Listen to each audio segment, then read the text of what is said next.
আসসালামু আলাইকুম। আজ আপনার বাংলাদেশ পরমাণু কৃষি গবেষণা ইনস্টিটিউট গণপ্রজাতন্ত্রী বাংলাদেশ সরকার এর পরীক্ষার ফলাফল প্রকাশিত হয়েছে।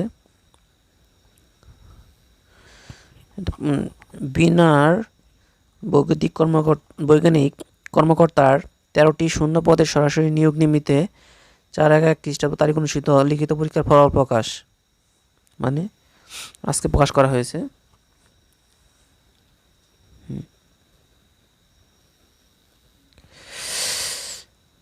বিষয়: বাংলাদেশ পরমাণু কৃষি গবেষণা ইনস্টিটিউট এর রাজস্ব খাতভুক্ত বৈজ্ঞানিক কর্মকর্তা পদে 13টি শূন্য পদে সরাসরি নিয়োগের লক্ষ্যে লিখিত পরীক্ষার ফল প্রসঙ্গে বাংলাদেশ পরমাণু কৃষি গবেষণা ইনস্টিটিউট বিনা এর রাজস্ব খাতভুক্ত বৈজ্ঞানিক কর্মকর্তা পদের 13টি শূন্য পদে সরাসরি নিয়োগের লক্ষ্যে 4 নভেম্বর 2022 তারিখ সকাল 10টা হতে 11টা ঘটিকা পর্যন্ত ইডেন মহিলা কলেজ, ঢাকা অনুষ্ঠিত হয়।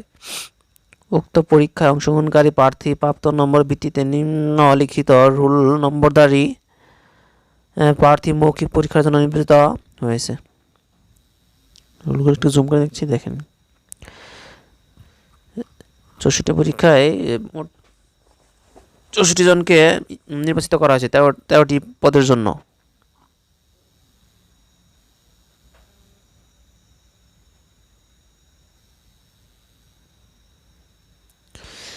নির্বাচিত প্রার্থীকে মৌখিক পরীক্ষার সময় বাংলাদেশ পরমাণু গবেষণা ইনস্টিটিউট এর ওয়েবসাইটে এবং প্রার্থীর মোবাইলে খুঁজে বার্তার মাধ্যমে জানিয়ে দেওয়া হবে।